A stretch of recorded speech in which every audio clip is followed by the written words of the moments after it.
Welcome to the STARS program, seniors taking active roles in society.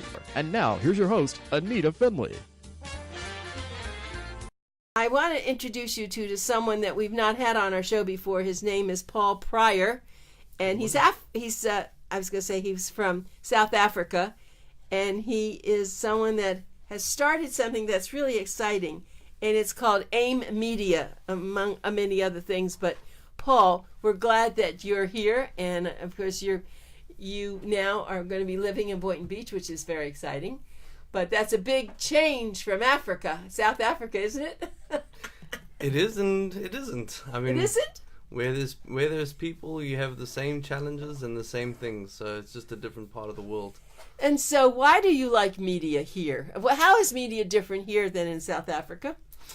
I think that media is different here because, you have a lot more access to people, and a lot more people are trying to promote themselves, trying to promote their companies or their objectives that they're trying to achieve, whether it be in, publishing a book, whether it be, promoting their company or things like that. There's a lot more of that going on in sort of like the Western and the first world countries than it is in Africa and the third world countries. Well, that's interesting you should say that, because I realize that when I travel, I'm so used to seeing older people here in South Florida, and I travel and I don't see them all congregated. I see mostly young people. And I was wondering how it was in South Africa. Do you have a very large population of elders? We do, and I mean, in the same way that a lot of the older people would, sort of congregate in South Florida, they tend to go towards the ocean and the warmer, more placid climates in South Africa as well. I mean, South Africa's got all different climates, but definitely there's like around Durban area and things like that, it's a lot warmer all year round, and then also Cape Town's beautiful and more relaxed than what it is in, say, Johannesburg, which is sort of like the financial capital of the continent. Yeah, so it's very magical to me because I've traveled around the world, but I've never been to Africa or South Africa, and I'll put that on my bucket list, right? Absolutely. As a continent, it's something that's very close to my heart because it is a beautiful continent, and it's a continent that's very misunderstood by most of the world. Because at the end of the day, people see the advertisements about how you have these poor children and everything else, and but it really is a continent of great opportunity and things like that. Well, let's just talk about what your hopes and dreams are now. You do have a great website, and people ought to go there. And I know that when I go to your website, and it's AIM, AIM, number 4.us. Correct. And you see a lot about what you're doing. You're one busy guy. Yeah, so AIM is actually, someone said to me the one time, why is the company called AIM? I said, well, it stands for African Investment Management. And they're like, well, where does the African come into it? I said, well, I'm African. Well, it's interesting. I didn't know. I thought it was a great name. Aim for. Everybody wants to aim for something. Absolutely. And so that's interesting. I didn't put that together. I just thought you were genius with the aim for. I didn't think. Well, yeah, no, I mean, the acronym really, when we initially came up with it was to do that, was to really, because at the end of the day, like you said, everyone has a goal, everyone has dreams, everyone has something. And my business experience has been very, very, encompassing of various different industries and things like that. And between myself and the other partners that are involved, we are able to bring a lot to the table and assist people, no matter what your industry is. And so that's why, if you bring us along, we'll, bring us for what you're aiming to achieve. And we're there to help you on that. Yeah, I mean, it was very clever, and I was very appreciative of reviewing your website. So you've come here now to South Florida to get involved and to make a difference here. And we're looking forward to working with you. Let me ask you some more questions, though, about this. So if I were to go to South Africa, first of all, is it the same immigration problems we have here? Can you just decide to go to South Africa, and are you going to be allowed in? Well, yeah. So as a visitor, American citizen is allowed 6 months to stay without a visa. You just would go to South Africa, and United States citizens are fortunate to be able to do that. having had a South African passport at one time, it was the opposite.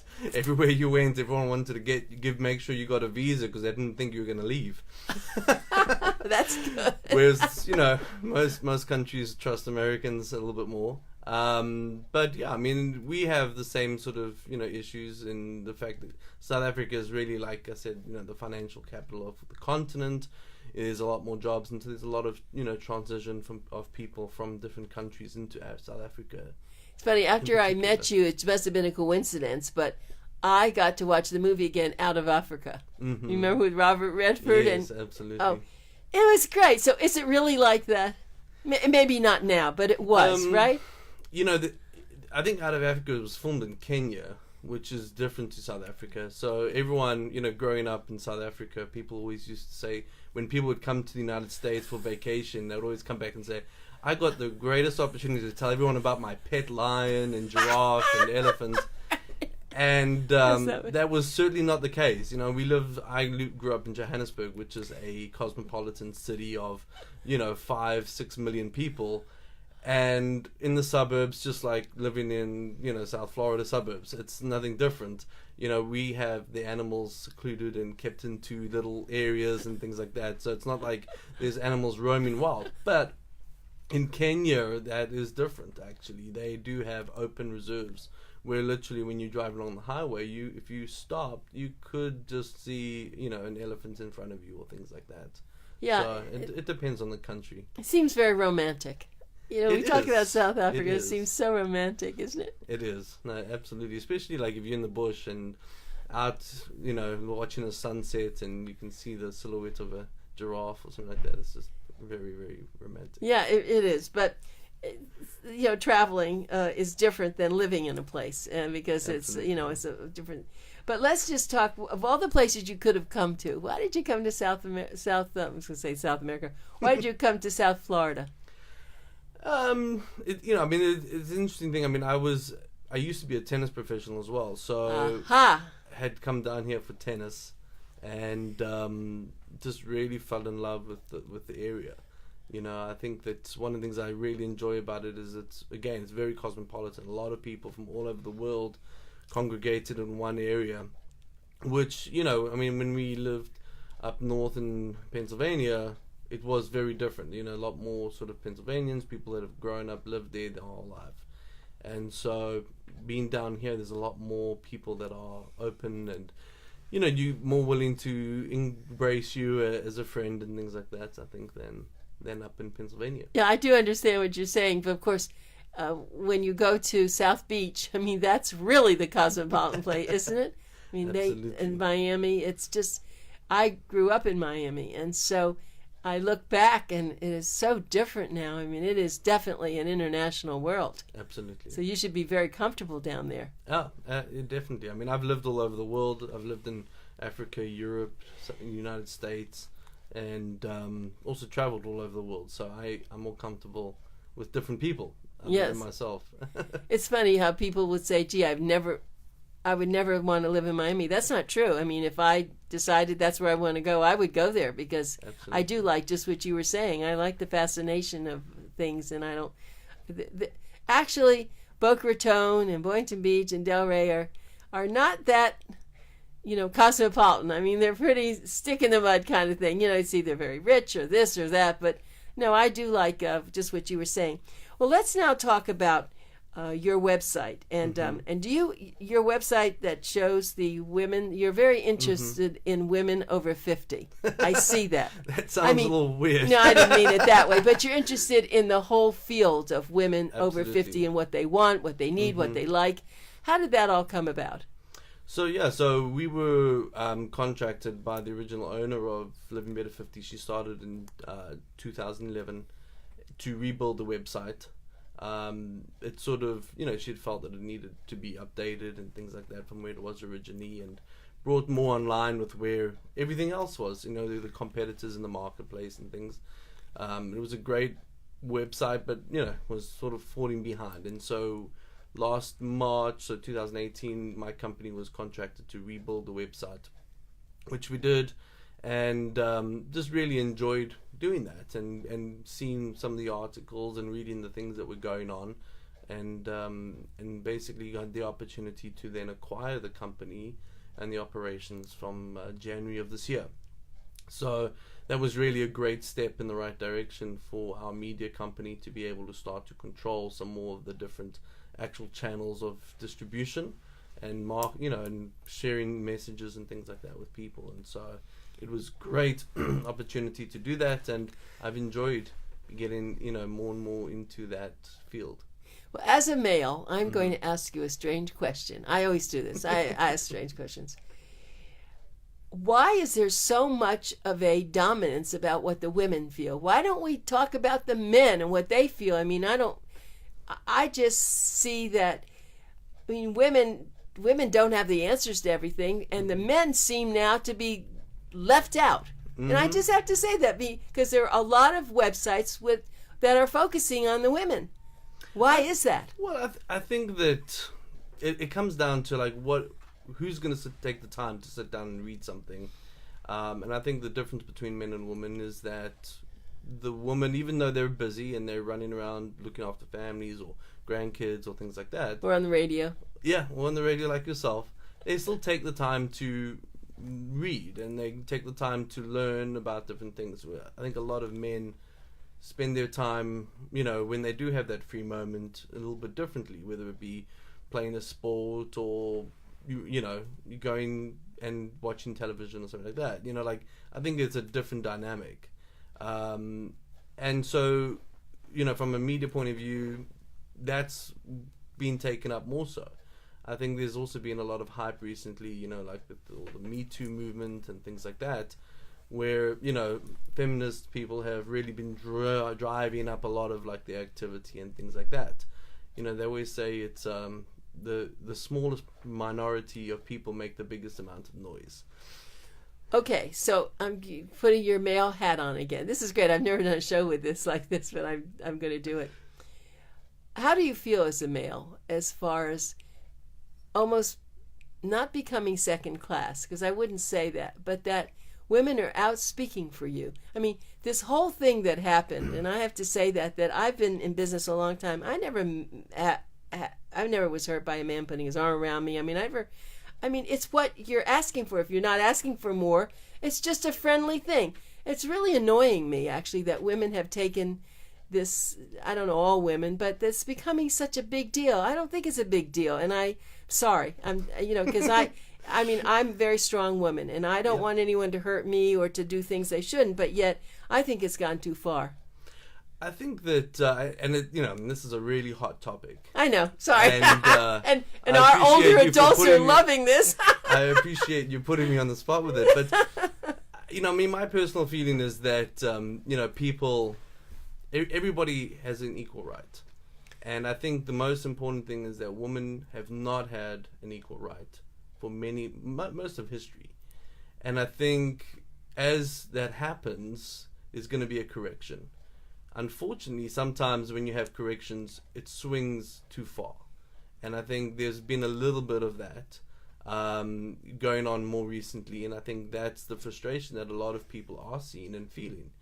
I think the key thing is that women deserve the right and, equal rights as everybody, and as do men. And I think that's sort of been lost in some of the activity recently, is that, we all have and deserve fair rights. And that's what we want, that's what we need to attain, and that's what we need to strive for, rather than specifically picking out a particular race, a particular class, a particular gender, rather focusing on the fact that, we all have human rights, and we all have the equal opportunities to everybody else. Well, I live by the golden rule. At least I try to. If you live by the golden rule, it wouldn't really be a problem. It wouldn't matter. Correct. But I haven't asked anybody what I just asked you because I've been feeling that. I said, all right, enough's enough already. I mean, it's, because now I'll tell you what I do notice. I go to a lot of meetings and where people used to be very friendly. They put their hand out to shake my hand. There are people I know very well. What are you shaking my hand for? Give me a hug because you always did before. Because I was thinking that men now have become very nervous about this. Absolutely. I think it is something that's happened, that a lot of men are very wary over how they interact with women. And again, that has created a different issue now, because at the end of the day, I mean, I think it's great and it's wonderful that there's women taking their step, and I think it's important that they do that. I think that, I mean, there's more women than there are men, so that's first of all. So we can't even say 50-50, but there should be equal representation in government. There should be equal representation in the workforce and things like that. I mean, I think it's great that there's women that are taking leadership roles in companies, but I don't, as much as there are good and talented women to do different roles, there's also good and talented men to do roles as well. Yes, and I think you said very smartly. So it usually goes from the right to the left. The pendulum swings. Absolutely. And it's swinging right now. But I just want everyone to realize that no, women are not that much better than men. I mean, now, because before I used to always say, because I was in corporate world and I used to rise in the ranks, and yet there were certain things I couldn't get to, and I remember that, but I did my very best. So yes, that's been a good thing. Absolutely. But on the other hand, so that women now can attain whatever they want. Absolutely. But yet I think we have to pull back too, and don't cause a lot of strife with this. I'm a big believer in balance. Yes. Balance. And I think at the end of the day, whenever I look for something, I'm looking for, what is the right balance here? Because, you can't have a winner and a loser. I mean, that's inevitable going to happen. But I think what we need to do is we need to be looking at it and saying, where's the balance and everything here? I mean, at the end of the day, there's a lot of stuff happening between genders, that is not healthy, and people are pushing the limits on different sides, and we've just got to try and find balance and use some common sense in the interaction between genders. Well, now my next question comes, and it's not going to be anything as strong as this. I had not planned to say this to you. It's just that you're so open and so seemed like you're such a friendly person. But I always look at someone and find out what their parents are like. What was your mother like? I'll bet she was very much like you. You got a lot of love, because I can tell it's just all over you. Well, it's funny because, like I said to my wife before we got married that I had made a very conscious decision that the woman I wanted to marry would be like my mother in certain ways.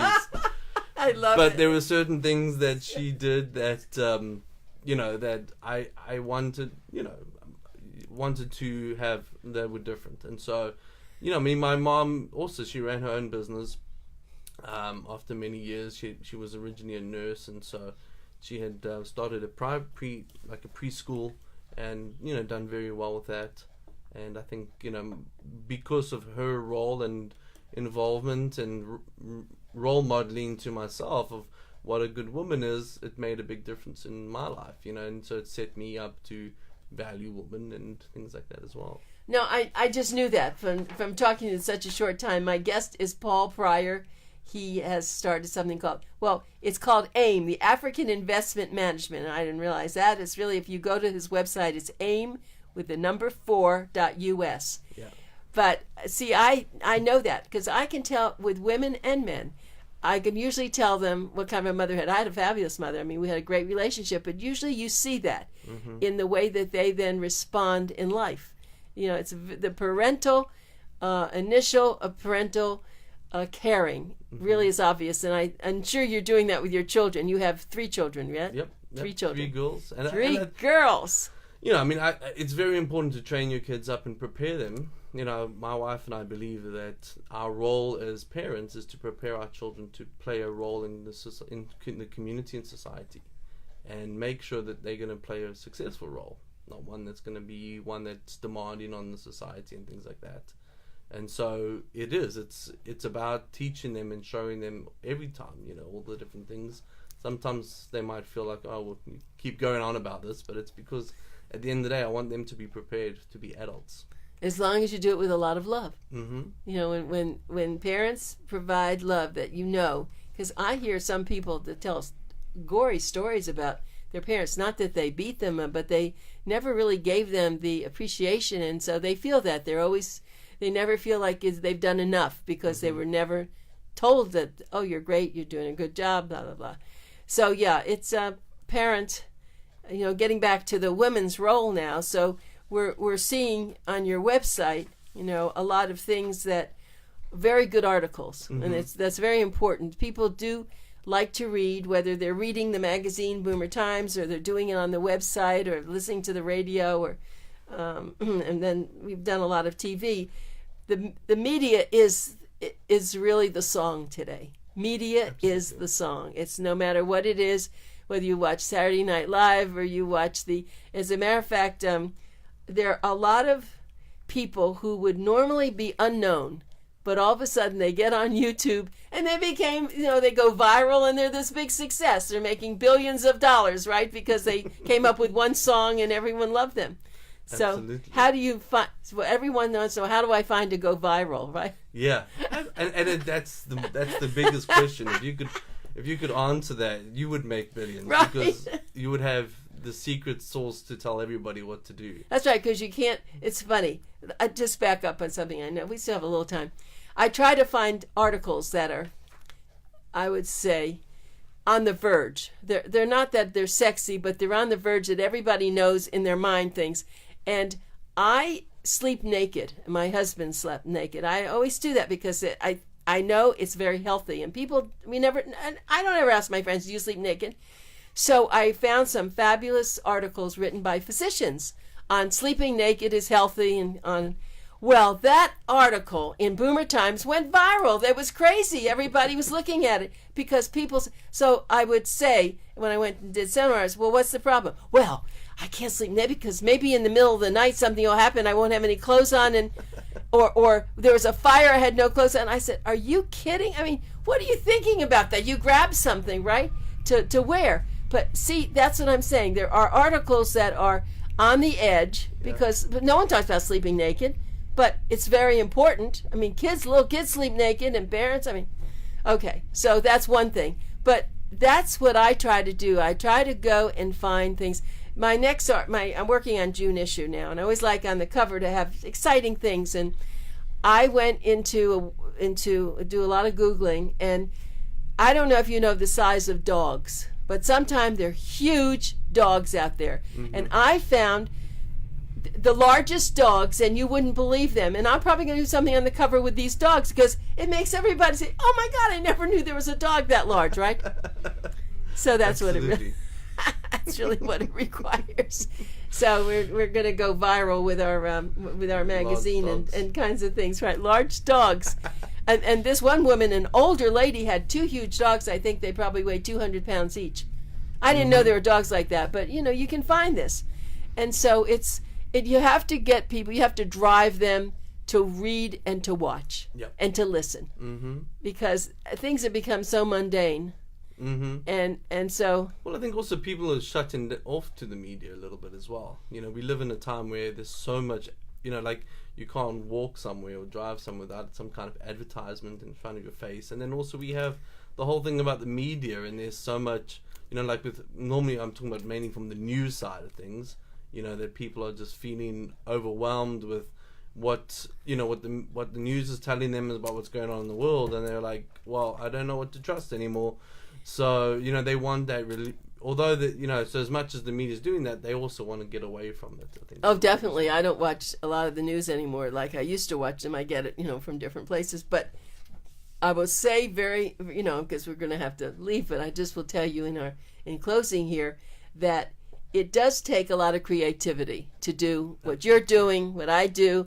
And if you can just stay on top of that, you can make exciting things. Because I know a lot of our listeners, I've been doing this for so long, they will find me and call me and say, I want more information about that particular thing. I said, okay, well, we'll get you more information. Because people they're still excited. On the cover of our May issue, that's about to come to... We have a gorgeous picture of Mae West. Now, I don't even know if you know who Mae West is. Unfortunately not. Oh, I love it! The man I had on my radio show this morning, who's the celebrity entertainer, has written 20 books. He wrote the article, and it's the most gorgeous woman. This is a woman that said, she had famous sayings about things that she had very large, she was endowed very well. Okay. And she was Miss Sex in the 40s, and she had a lot of the whole article is about her and Elvis, as a matter of fact. But it's quite it's a woman who did exist, and she made a lot of money, and you'll enjoy the article when you see it. Anyway, it's been wonderful. My guest has been Paul Pryor, and he's with African Investment Management, and if you want to go to his website, it's it's a number 4, aim4.us, right? Perfect. Good. Well, we have people watching you right now, so it's okay. Well, thanks a lot, Paul, and we'll get you back another time. Great. Thanks, Anita.